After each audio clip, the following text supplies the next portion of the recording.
નમસ્કાર મિત્રો, હું છું જયેશ હિરપરા. કૃષિ મિત્ર ચેનલમાં આપનું હાર્દિક સ્વાગત છે. આજે વાત કરવાની છે કે કપાસમાં પાયા ખાતર તરીકે કયા ખાતર વાવવા. તો આમ જોઈએ તો કે કપાસ અને મગફળી આપણે વધારે પડતો આ બે પાકનું વાવેતર વધારે થાય છે.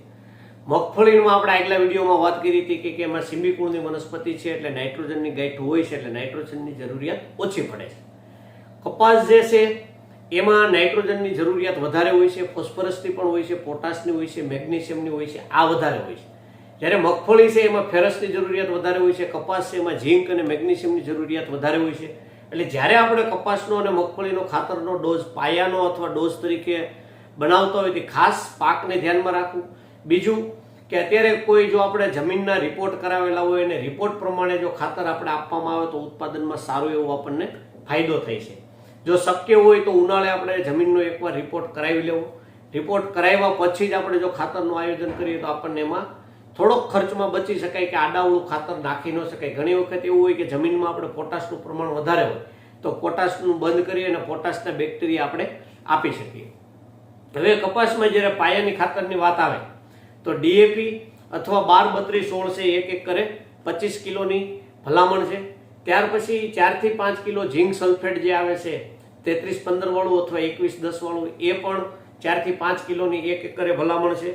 અને ત્યાર પછી વાત કરીએ તો કે સલ્ફર જે 80% અથવા 90% એક એકરે 3 કિલો. આ ત્રણ વસ્તુ ડીએપી છે અથવા 12-32-16 છે એ એક એકરે 25 કિલો, અને ત્યાર પછી ઝીંક સલ્ફેટ છે એક એકરે 4 થી 5 કિલો, અને સલ્ફર છે એક એકરે 3 કિલો. આ ત્રણેયનું કોમ્બિનેશન કરીએ એટલે એનું કોસ્ટિંગ વાઇઝ વાત કરીએ તો કે 1500 થી 1700 રૂપિયા જેવું કોસ્ટ એક એકરે આવે છે. હવે આમાં આપણે જો ડીએપી લીધું હોય તો પોટાશ એડ કરી શકાય. પોટાશ અત્યારે એડ ન કરવું હોય તો આપણે પાળા બાંધતી વખતે કરી શકાય. પાયામાં છે એ મેગ્નેશિયમ એડ કરવાની જરૂર નથી. મેગ્નેશિયમ સલ્ફેટ છે એ જ્યારે આપણે પાળા બાંધવાના થાય એ વખતે મેગ્નેશિયમ સલ્ફેટ છે અને બીજા મિક્સ માઇક્રોન્યુટ્રન્ટ છે, આ બધા ખાતર જ્યારે માઇક્રોરાઇઝા છે એ બધું ખાતર આપણે પાછળથી આપવાના થાય છે. કપાસ જે છે એ લાંબા ગાળાનો પાક છે, મગફળી જે છે એ ટૂંકા ગાળાની છે. એટલે કપાસમાં માઇક્રોરાઇઝા 1 થી 2 વખત આપવામાં આવે તો જમીનની અંદર જે પોટાશ અલભ્ય સ્વરૂપમાં પડ્યો છે એ લભ્ય થઈ અને છોડને મળે છે, અને એમ પણ આપણને ખર્ચ બચી શકે છે. તો કપાસમાં બીજા ખાતર જે છે કે મેગ્નેશિયમ અને પોટાશ, આ બે જ્યારે ભાદરવા મહિનામાં જ્યારે તડકા પડતા હોય છે એ સમયગાળા દરમિયાન પણ આપણે પાયા નીચે આપીએ ડ્રીપમાં અથવા પાયામાં અથવા જમીનમાં, તો પણ જે કપાસ આપણે ભાદરવા મહિનામાં એટલે કે સપ્ટેમ્બર-ઓક્ટોબરમાં લાલ પીળા થઈ અને બગડવાના પ્રશ્ન થાય છે એ પ્રશ્ન ઓછા થાય. ઝીંક છે એની આવશ્યકતા કપાસમાં વધુ હોય છે, ફેરસ છે એની મગફળીમાં આવશ્યકતા વધારે હોય છે. એટલે ઝીંક સલ્ફેટ હોય કે ઝીંક સલ્ફેટમાં ગમે ગ્રેડ હોય કે ઝીંક સલ્ફેટ એપ્રાઇડેડ એટલે કે 21-10 ગ્રેડ, ઝીંક સલ્ફેટ મોનોહાઇડ્રેટ એટલે કે 33-15 ગ્રેડ, આમાંથી કોઈ પણ આપણે ઝીંક સલ્ફેટ આપણે આપી શકીએ. પણ મુખ્ય એમાં નાઇટ્રોજન, ફોસ્ફરસ, પોટાશ, મેગ્નેશિયમ આ તત્વો પણ એમાં હોવા જરૂરી છે. સલ્ફર પણ હોવું જરૂરી છે.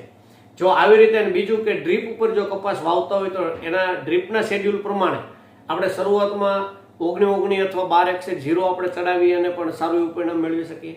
ફ્લાવરિંગ સમયે 0-52-34 આપીને પણ પરિણામ મેળવી શકીએ. અને જ્યારે ભાદરવા મહિનાની વાત છે ત્યારે પોટેશિયમ, મેગ્નેશિયમ, સલ્ફર એટલે કે પીએમએસ વાળો જે ગ્રેડ છે એને પણ આપણે ડ્રીપમાં આપીએ અથવા છંટકાવમાં લઈ અને સારું એવું પરિણામ મેળવી શકીએ છીએ. એટલે આ હતી કપાસના પાયા ખાતર વિશેની માહિતી. જો વિશેષ માહિતી જોઈતી હોય તો આપેલ નંબર ઉપર તમે કોલ કરી અને વિશેષ માહિતી તમે મેળવી શકો છો. જો આ વિડીયો સારો લાગ્યો હોય તો અન્ય ગ્રુપમાં શેર કરો અને અમારી ચેનલ સાથે જોડાયેલા રહો. નમસ્કાર.